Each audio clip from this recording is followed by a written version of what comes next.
I'm awfully glad to meet you. My name is Tim, and I want to tell you about a wonderful adventure I had with Jump Jump the elf. The elf who's only 3 inches tall. Maybe you don't believe in elves, but you will when you've heard my story.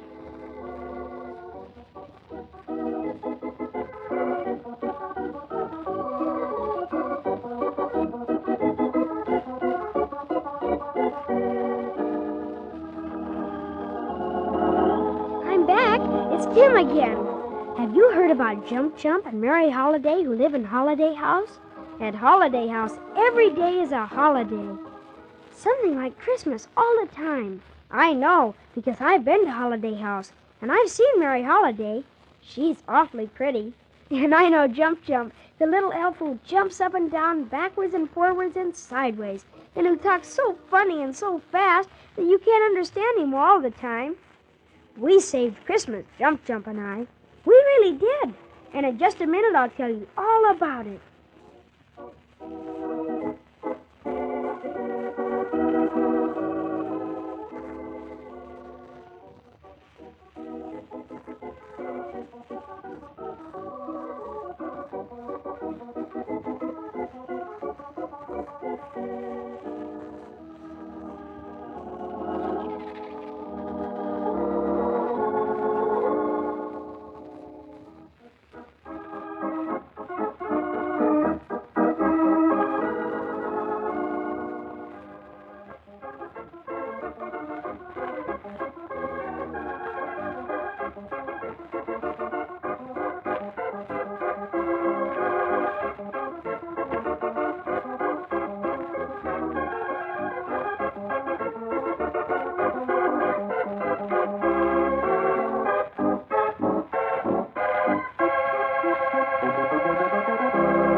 Let's see. It was just about this time of the year, getting close to Christmas time. I'd been talking to some of the other kids at the orphanage where I live, and we'd been wondering whether Santa Claus would remember us. Billy, he's a friend of mine. He's a little fellow, only 4 years old. Well, Billy said maybe Santa Claus only cared about whole families, where there were mothers and fathers and lots of brothers and sisters and all. Maybe he wouldn't bother to stop at an orphanage. Billy was worried. I was kind of worried, too. All of us kids were. So when I went to bed that night, I couldn't go to sleep. I kept looking out the window at the Big Dipper and the North Star, and I kept thinking, if I could just follow the North Star, I bet I'd get to the North Pole before long, and I'd find Santa Claus, and I'd just ask him if he planned to visit everybody at Christmas. Then I could tell Billy. So I got up, dressed myself, and went downstairs. And out the back door.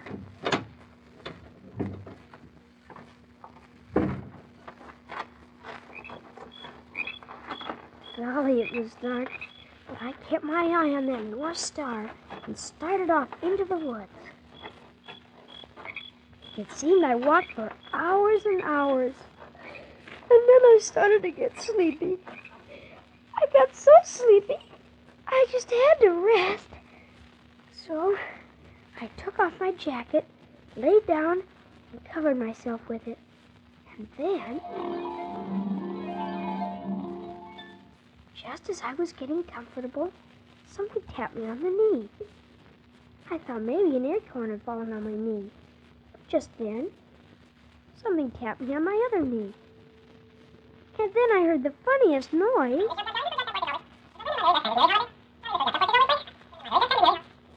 You know what it was? Elf talk. Real elf talk. I sat up, rubbed my eyes, and then I rubbed my eyes again. Because right on my knee, jumping up and down like a little jumping bean, was a tiny little boy elf, not over 3 inches tall.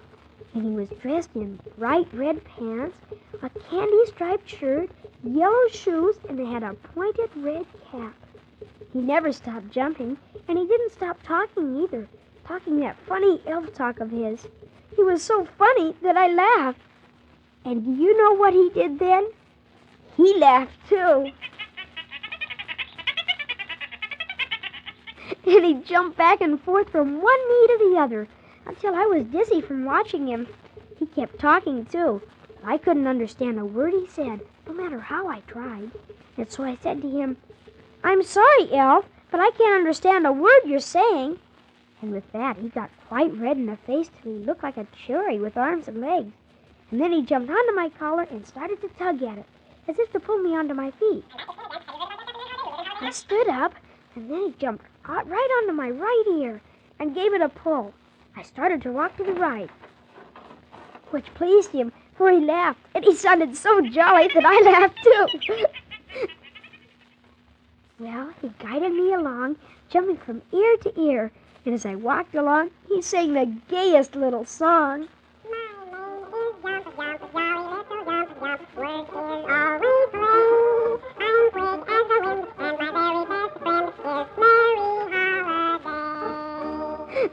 Before long, we came to a garden gate, and there stood a house just like a picture in a storybook. It had a peaked roof, diamond pane windows, and a bright red door. The elf tugged my ears, so I unlatched the garden gate, and we went up the garden path to the door. He tried to get me to open the door, but when I wouldn't, he jumped onto the door knocker and swung back and forth on it.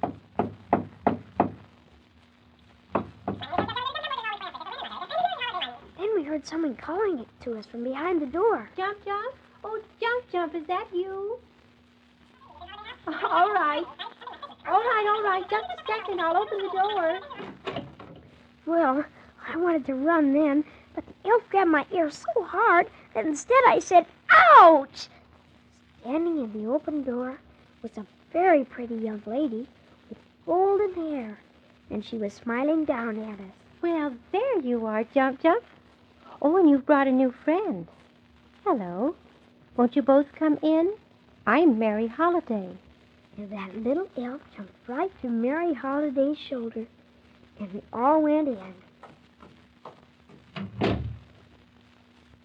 The inside of the house was wonderful.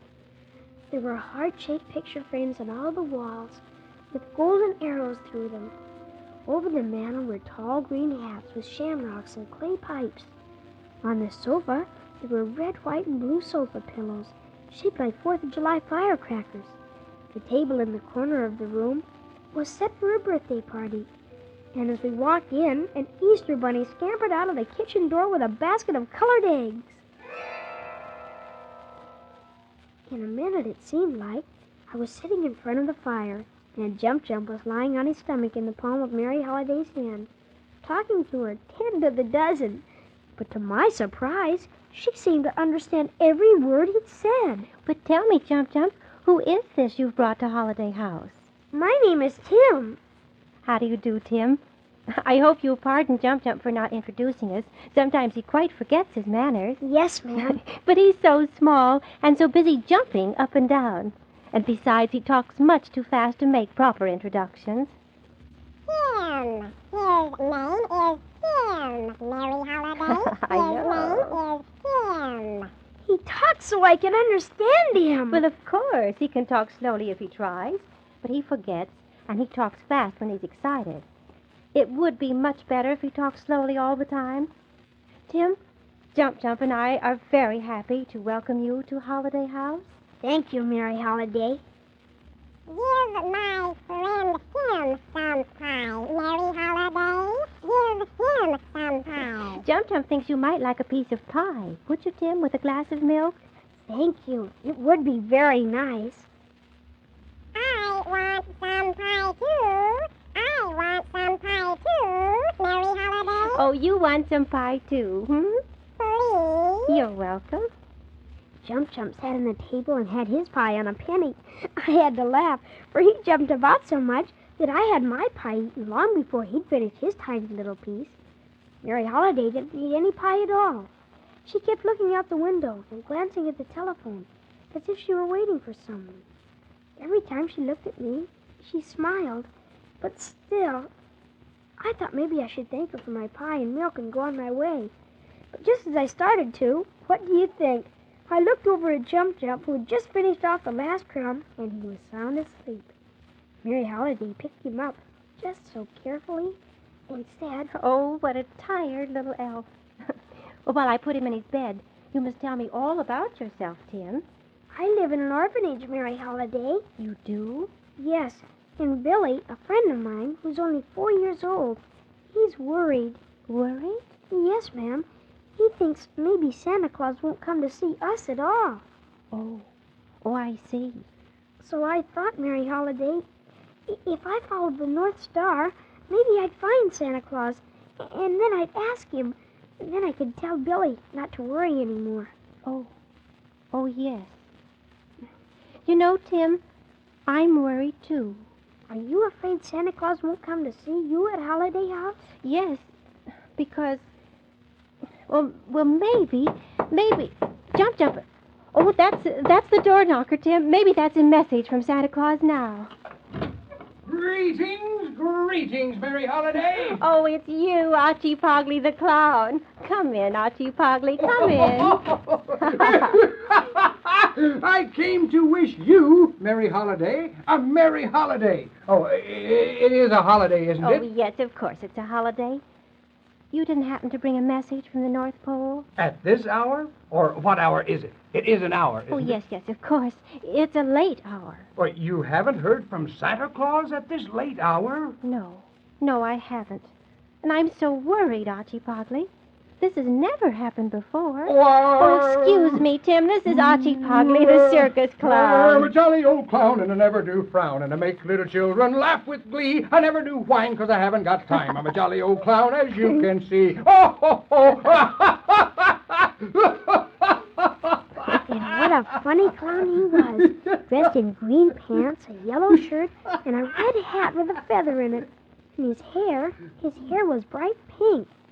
I'm afraid I stared at his pink hair, for he said, as a famous man once said, pleased to meet you. You like my pink hair? Well, yes, I do. Well, as you can see, I'm feeling in the pink today. Oh, Archie Pogley, you are silly. For I'm a jolly old clown, I never do frown. I make little... Oh, but you're frowning, Merry Holiday. Oh, I'm sorry, Archie Pogley. Well, it's just that I'm so concerned about Santa Claus. And then Mary Holiday told Archie Pogley about me and the other children at the orphanage being worried about Christmas, too. I wanted to stay awake and hear what Archie Pogley might suggest about our going to the North Pole. But I was getting sleepier and sleepier again. I tried to stay awake, but... Suddenly I was asleep, right in my chair. However, the next day I was to find out why Mary Holiday was so worried. And it had to do with my trip to the North Pole, too. Tomorrow, if you'll meet me here at this same time, I'll tell you what happened next morning when I woke up.